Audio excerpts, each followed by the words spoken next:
The government has repeatedly denied it gives job centres targets for applying sanctions to those looking for jobs by threatening to discontinue their benefits.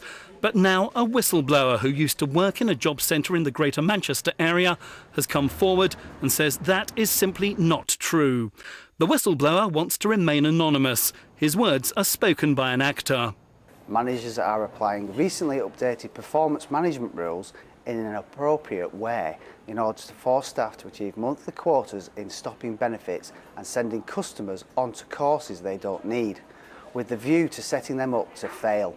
Staff are being asked to behave in a manner that is against the department's values of integrity and honesty. He says more stress is now being put on taking action to stop benefits. The whistleblower says he tried to talk to managers about his concerns over the way he says benefit claimants are being treated, but he says he was repeatedly ignored. He says after working for 18 years in the department, he wasn't seen as someone with experience, but more as an irritant. His claims were given to the Oldham East and Saddleworth MP Debbie Abrahams, who confronted the Work and Pension Secretary Ian Duncan-Smith during a select committee hearing. The former JCP advisor with over 18 years experience across Manchester job centres has told me that benefit claimants are being deliberately set up to fail in order to sanction quotas without regard to natural justice or their welfare. Well, I'm not aware of that, and I have to say that I would like to see his evidence for that. And he is making, if he's making that, with respect, he's making an allegation about some of the incredible hard work that job advisors do. And he was one of them. Well, maybe he was, but you know, there's always one or two people that have a different view operating in an organisation. The Department for Work and Pensions is refuting the allegations. In a statement, a spokesperson says there are no targets for sanctions. Sanctions are only used as a last resort, and people who are in genuine need can apply for hardship payments.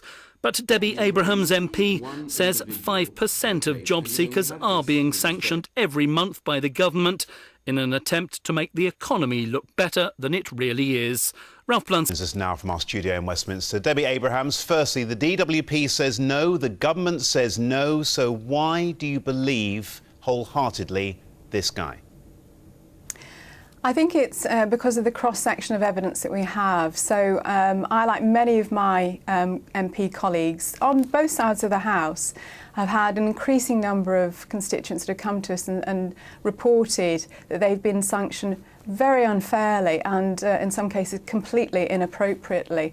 So it reinforces a pattern of evidence that sanctions are going on.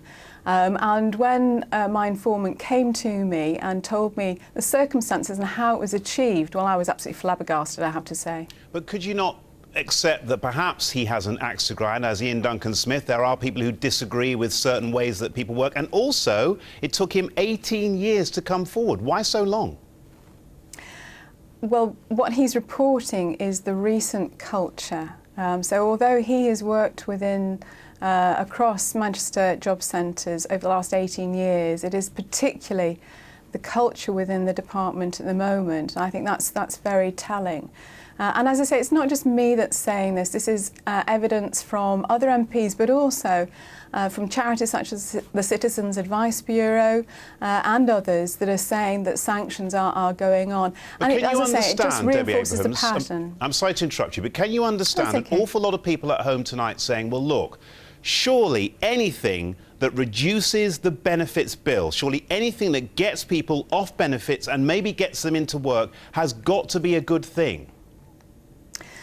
We're not against welfare reforms which would certainly emphasising making work pay, but this is going against natural justice, and the British people are very fair-minded people. If somebody, for example, as somebody that contacted me recently after I was on the radio talking about this and said that their wife had died, they had been caring for their wife who had a brain tumour, and then had gone to explain this to the job centre, and they said, well, I'm sorry, you're sanctioned. That most people would find incredibly unfair. And there's a whole list of these people. As I say, absolutely, if somebody isn't doing their a fair share if they're not fulfilling their criteria and what they've agreed as part of their JSA commitment or under universal credit, their claimant commitment, then that's absolutely appropriate. We're not against sanctions per se, but inappropriate sanctions, and as I say, what I think are deliberate sanctions, I'm not on. All right, Debbie.